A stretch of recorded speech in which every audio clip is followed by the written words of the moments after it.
Hello everyone, welcome back to the Vortex. Today we're starting a new Let's Play for Surviving the Aftermath, a post-apocalyptic city builder slash survival game from Paradox. It's enjoyable in that you don't really have a set difficulty at the beginning. I've played a little bit of this already, gone through a couple times, and have lost gloriously both times. What makes this kind of intense is that you have a difficulty percentage depending on your choices over your environment, catastrophes, etc. And everything can be made harder or easier depending on your choices here. And this could last for half an hour. This could last for days of play because the world itself is on the brink of complete annihilation of the humankind.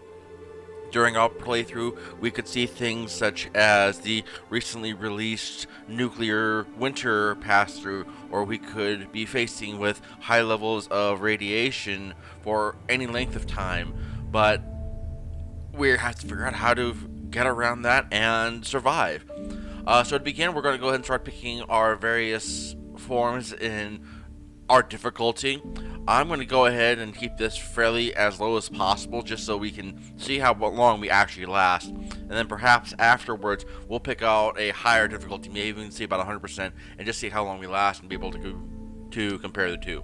So we'll start with the City are Demolished, which will give us a temperate and humid setting and a 40% worth of fertile soil. Now if I pick 3, it's a barren wasteland. It's hot, dry, and very little fertility, so we wouldn't be able to grow a whole lot of crops on our own. We would have to be very careful on what we scrounged up, but we'll pick the first one so that we can keep the difficulty a bit low. And as you can see, that alone just for this here gives us an 8% difficulty, whereas number 3 gives us a full 25%. That's how much of a difference that little bit will make. As for catastrophes, this is basically going to be how often do they happen and how much of the world we have access to. In the wakes of events resulting extreme weather conditions and other calamities become a normal part of everyday life. We have the worstest past, so we can rebuild only occasional issues and 20% contamination level of nuclear fallout for whenever, all the way up to frequent catastrophes, so they're happening all the time, and we'll have very little building space in regards to where we can go or else we face radiation. And we'll go ahead and negative from 8% to 17 or even 42. Resources. How prepared were we in starting out? I believe. Yeah, some have prepared well for the upcoming apocalypse, stocking resources for the aftermath, others scavenge for what's good in the wasteland. So here we have anywhere from plentiful, average to scarce. We're going to go ahead and go with plentiful. Ideology. Now this here doesn't actually affect anything. I think this is the one that doesn't, because basically this will open up the various tech trees later on. So in regards to the survivalist, it'll be more efficient survival method. Colony, more colony efficiency. And Wastelander Explorer gives us extra exploration abilities on our tech trees. We're actually going to go ahead and pick number 2 on this one, because being that this is primarily a city builder, in my opinion, this is where we're going to focus a lot of our time in. So we'll stick with that. Next, we have our gate, which will be our in and out of our colony, kind of a focal point as to whether or not we let outsiders in. In regards to this one, if the path is challenging with risk, it could be, lenient and helpful, or it could be that we are chaotic with no restrictions, anything are possible. I think that this one, that would put us up to 42%, and we're sitting at 25 already, and that's after we made 4 choices. So I think we'll go ahead and we'll do with 1, which is going to put us at 33%. Now we're going to choose some specialists. Now specialists break down into 4 different categories. We have our fighters, which are going to be our primary combatants, both in the wasteland itself as well as in our colony. They'll be the ones that do the most damage and are able to hit back the hardest. We also have scavengers, which will be able to supply us with more resources on the outside of our colony and be able to get more quicker. We also have our scientists, which for us in order to do research, we have to get research points, which is right here. In order to do that, we have to go out, we have to find old laboratories, old medical facilities in order for us to accumulate our research points, in which case we'd be able to spend those in our research tree. And then our last ones are scouts. They're the ones that are going to be able to move the fastest and the farthest quicker. They're not going to be as good as anything else, but it will help us explore that much faster, especially once we get out fairly far in the Wastelander map once we open it up.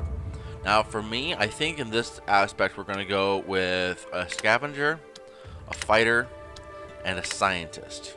And then later on we should be able to pick up a scout later on. At least that's the hope. We will eventually be able to pick up more. We'll have up to, I believe, 10 throughout the game if we're lucky. But primarily we start with the 3 here.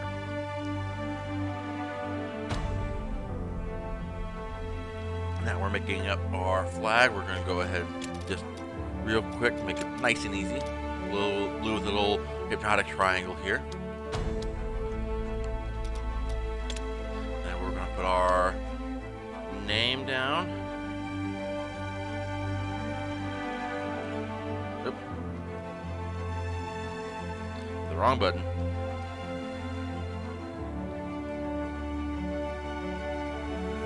Can't do the entire thing. We'll do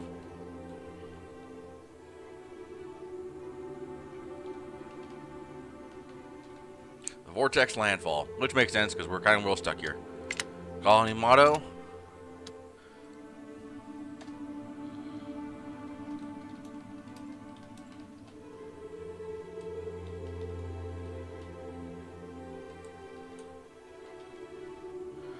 There we go. If you can walk away from it, you're good. And we'll continue on. There's our summary. All the things that we've picked out, and we're doing at 33%, which again isn't very much, but you figure we saw the environment alone could have upped us to 25. And then depending on what our other choices were, this could be anywhere up to, I believe, 100%. But we'll go ahead and we'll start there, and then we'll do a high difficulty one later on.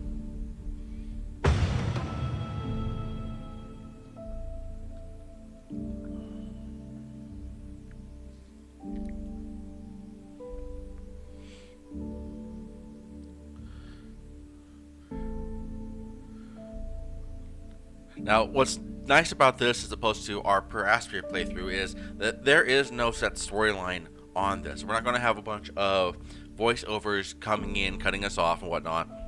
But we're also not going to be restricted on both where we build as well as what we can build, at least off the start.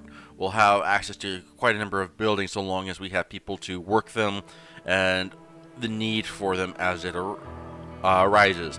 We will also have additional buildings later on as we research them. Now here's our starting area right here. Already I can see we're pretty well off. We have our planks here, which as on the top you see planks, concrete, plastic, metals, parts, firewood, and components. These are our primary building supplies here. And obviously the more left on the board is, the more we'll need it. And then over here we have our supplies that we'll be using to help our people sustain themselves, as well as our research point, currency for trade with other sellers and whatnot. We also have over here our food, water, and energy, which is going to be both produced and used up by the various sellers we have. Now you can see our gate here. This is kind of in pieces right now, but we'll get that repaired up as soon as we get started. And also see that we're already off to a very good spot, in that where our gate right here, our one way in and out through the world, is surrounded by water. So that's going to be very good for us starting out, because what that's going to mean is that we don't have to worry about scavenging for both water sources, as well as we'll be able to put fishing huts down in order to be able to produce food in the long run, at least for a good while. Now to start, we have just our 3 specialists here. Basically, they've come forward to scout the area to see whether or not they can find a good, suitable building ground for our new colony, which is what they found here. Already we know that there's a good defensible here, and there is plenty that we'll be able to expand out to as well. But what they will be doing is they will be presetting a few things down in order to make room for people. I guess first we're setting down a campsite. Interesting. That's new. This is something that's also being constantly trying to remember all the controls. R for rotate. There we go. It's been a while since I've played this, and there have been upgrades from what I've seen. Apparently, there are 3 new buildings that were added in order to help make just colonization a bit easier. Ooh, that even interesting. Okay, so that basically we chose where we put down our resources, and we did it right in the front. So from there, what we will do, we'll be starting off with, I believe, 10 survivalists or 10 survivors. So we're going to go ahead and put down 2 of these emergency shelters. They'll fit 6 people, and we'll do it kind of squared off. So we have a nice straight entrance here to help with people. And then primarily these guys here will auto work as things come up. But right now we'll go ahead and we'll set 2 of them to go straight in to work on that. And then we'll actually use our fighter here to kind of explore out a bit. Just kind of open up this area around here. And you're starting to see some of what we can find. We have our planks here, here, and here. We have a few berry bushes around, a few piles of concrete around, which will be useful. We also have the junk pile here, which is going to be plastic trash that will basically recycle into usable materials. So all those will be helpful for us in helping build up this colony. You got metal scrap here, so we'll be able to eventually farm from that as well. You can see this is a very small circle he's able to explore. Scout would have a higher fog of war clearance, or however you want to put it, which would be helpful. Now, one other thing I will point out is we have pollution spots here and here. Eventually, we will be able to work out upgrades for a pollution center, which will take a couple people and send them out to these spots, clear them up, to both not only clear away that pollution, which would cause diseases and other, ooh, big old one over here, diseases and sicknesses, but also would give us more space to build on once we have those areas cleared. And you can see this is actually turning out to be a very decent start. We have plenty of resources around us, so we're going to be able to keep up on building quite easily by the looks of it. We are getting close to the 2 shelters here being finished, which is good. See, now we have our first one there, and we'll have our second one here in a moment. I think it's those, and I believe it's going to be building up the gate. At which point, clear those up. At which point we'd be able to call for people. Now, where is the gate?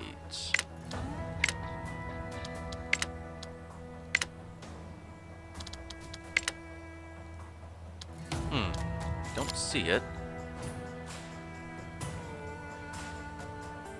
Build a class gate from your build menu, track more people join your colony, more specialists. Interesting. So it says it's there. Oh, it's right there. Let's see. I need to invite colonists to unlock. So yeah, that's different. As far as I knew, the gate needed to be done before that happened. So I'm missing something. And again, this probably would have been helpful if I had done the tutorial, because it's been a while, but I don't quite remember what it was I needed to do. I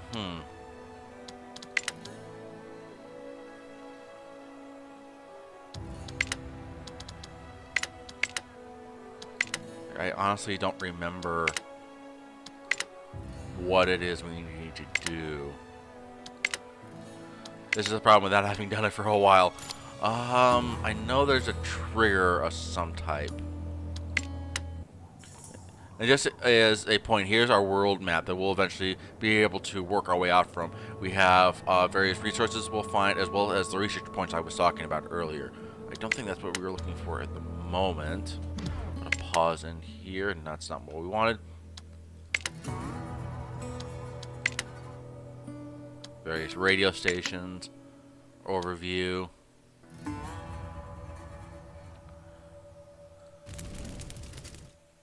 Ah, here it is. Shoot the flare. That's going to give our signals for our colonists that are waiting on us to arrive. And then once they're here, we'll start working our way out, building up our gate, and being able to make everything up that we need to. Here we go. Prompted by the specialist signal flare, the rest of your group arrives at the pre-prepared campsite. Despite all the hardship ahead, it's time to rebuild and turn this hostile place into a home. Now that's going to give us our 8 colonists. This will start allowing us to build various things. And being we put that onto emergency shelters, they already have houses available to them. Now from here, we're going to want to start working our way out. We're going to start by doing a food storage. Now this will, as it says, it will store food. But what this also will do, we'll take a couple colonists and start having them pull berries throughout. We'll be able to set a ring down to do that. We're also going to need to bring up our water so that we have drinkable water. And we can do that because we're so close to these shorelines here. We can basically create these water collectors right here along all of this ocean side, and we'll basically be able to just pull water as needed. So we'll put one right there on the edge, and this will continue to just basically take people as needed. We're also going to need, let me find it. We're going to need a stockpile for sure. I believe with this it will start collecting all sorts of raw material, which will be very much like the food storage, but it'll do so for raw materials such as concrete and wood stuff. We'll go ahead and we'll put it up here as well. And then also for something just for a side note, we will go ahead and we'll put down just a few dirt roads to help make travel from point A to point B a bit easier. And all these will be preloaded as time goes on. Okay, so we have our food storage completed, and you see the little shovel above it. It's basically saying, hey, there's nothing for us to grab in our work area, which is this work signal right here. So what we can do is we can move our work area to somewhere where it does have access to food stuff. And we can adjust the size of the wheel like so that it does a wider effect. So we'll do that, and we'll be able to grab all 4 of those berry resources at once, and we'll pick each of those up until they're all gone. But that will be a while, being that each is about 57, 61, 50, 58, and so on. We also have our stockpile here, which will do the same thing, as well as be able to store various items. And we'll do the same thing here, but we'll do it over on this side. We're just going to grab the 3 woods and the 2 concretes there, which is going to let us start helping manage our building supplies here. And as we approve, we'll be able to unlock things like tree chopping, which will make us planks, as well as larger pits that will have thousands of metal and concrete available for us, that we'll be able to eventually start mining on that.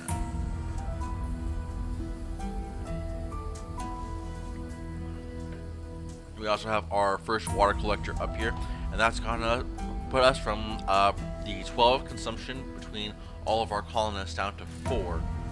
So that's made a big difference on that aspect. So I think what we'll do is we will go ahead and we'll put down a second water collector a little bit further down. Make sure to connect that via road.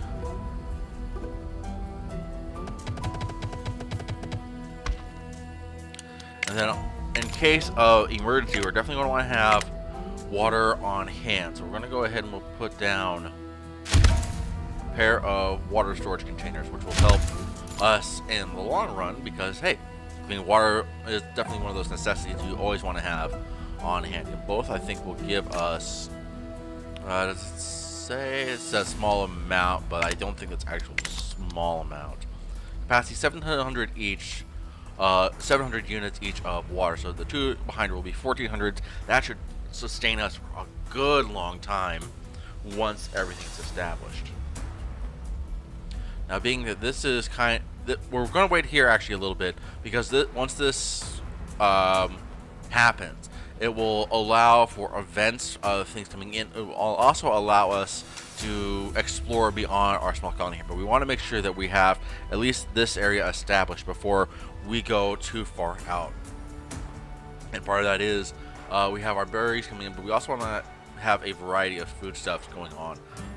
So I think in the opposite direction, we're going to have our first of our fishing piers set down, if we can.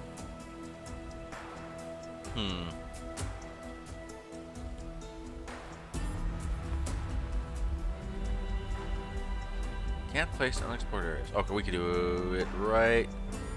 Oh, so close.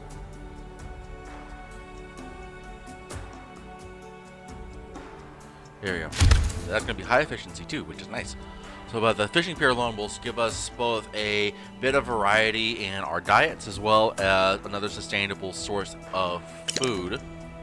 There's our first water storage, which is, I believe, going to be okay. So we'll have so far of 1,000 storage units. We have our second water collector up and running, which is giving us another 10 units. So now we have a 6 in our production on the water, in which case all of our excess is going to be going into our water storage. We'll go ahead and we'll up our speed a little bit to make sure things happen a bit further on. That's where we're at so far. And then this is all of our other resources that we eventually will use. And sufficient construction for the fishing pier. We are missing the planks, which we're kind of waiting on for our storage unit here. Which I don't know who all is grabbing those. We only have a limited amount of worker right now, and with every item that comes up that requires a worker, we're going to be taking from our pool of those that basically are what is considered carriers, which are the ones that are going out and grabbing these various items here. So there's a bit of colony management going on. You want to make sure you have enough people for what you build, as well as enough carriers to work about where it's needed. Paradox is also actively improving on the game, so you will see these randomly ratings pass up, even though this is a paid game. And it is good because you can rate and give feedback on various bugs that you find, as well as make suggestions for the future, which I think is the reason why in the latest patch, the medical lab, which will allow you to produce your own medicines, as well as an actual cemetery, it was created, it was due to consumer feedback. Weather is quickly changing, so we're having our first issue already. It's probably going in regards to maybe snowfall. That could be in regards to heavy rains. I don't know. I haven't seen that one before. Oh, this is why. Let's see. Weather of the aftermath unpredictable, but these clouds have appeared out of nowhere. Dark droplets hissing on every surface they strike during the port. Oh boy.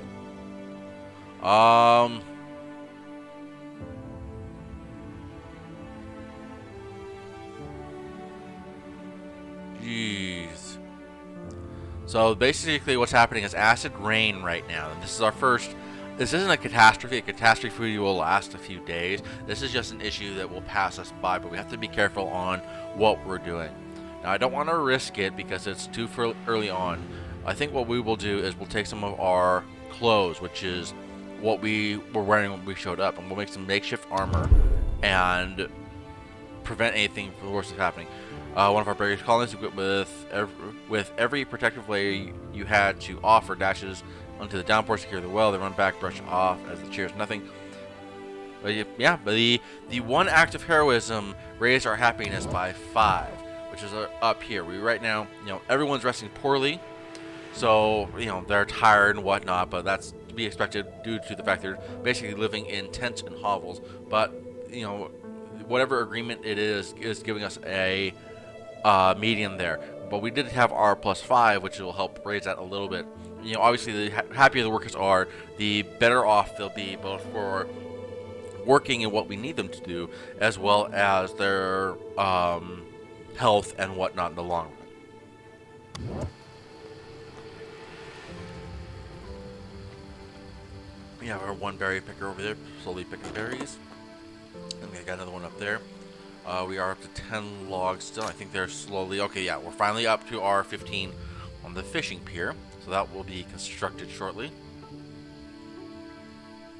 which will give us a bit more sustainable food income. And eventually we'll be able to work up farmlands and whatnot as well to help increase our variety, as well as cookhouses that will increase the quality of our food. So all those are big pluses.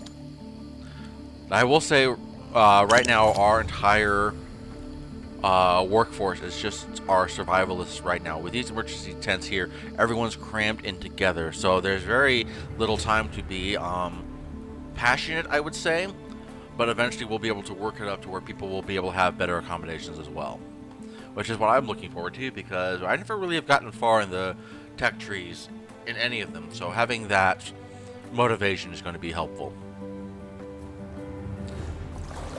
Okay, we have our fishing pier, which has our one worker so far, and is producing, it looks like 7 fish a day, which is going to help us a lot food-wise. And being sustainable, we won't have to worry so much about what we can scavenge, and as things run out, we will still have at least some type of income coming in, which is also, that's always going to be a bonus. Okay, yeah, see, the tired's gone, people are tired, they've rested poorly, and our agreement is waning off, so we'll see these people start becoming unhappy as things go on. I think from here what we will do is we'll do up our recycler next. We'll do it right here, and then once this is built up, we'll start having our plastic recycling coming in for our various consumption and whatnot for that. And then afterwards, we will do our metal extractor or extraction, which unfortunately I think is all the way out there. So that's going to be a bit on the slow side. We have more up here, more plastic. So the one thing is, the farther things go out, obviously, the more we may consider moving it once it's needed. Actually, I didn't even think about one thing as I hear it now. We're going to go ahead and lower the music volume to try and avoid any copyright issues, but I don't think that's going to be a big issue. I mean, this is Paradox, and I believe they made the music up for themselves, but never too bad, or was it never too sorry to be safe? Something like that? I can't remember right now. It's too early in the morning. And there is that. I'm going to move our work area.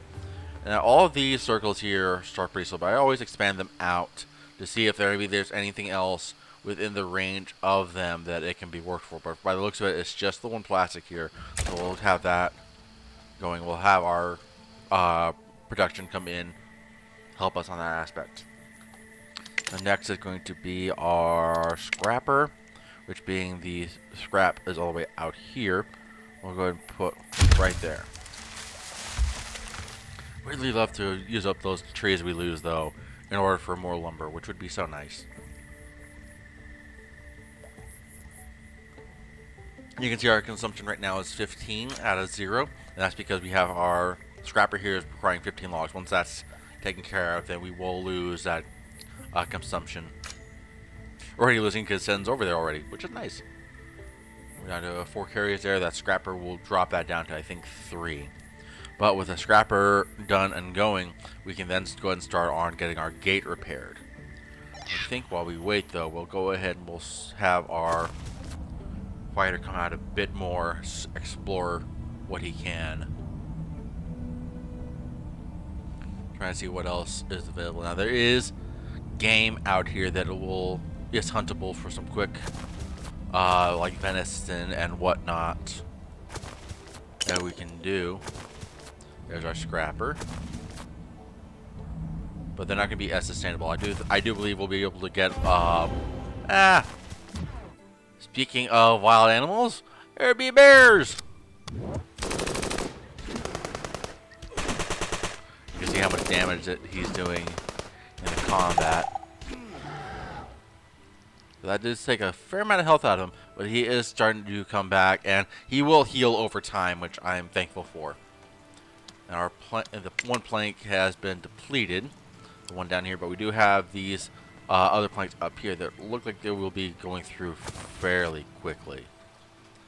Actually, no, you just come back here and wait. Okay, so we do have our scrapper.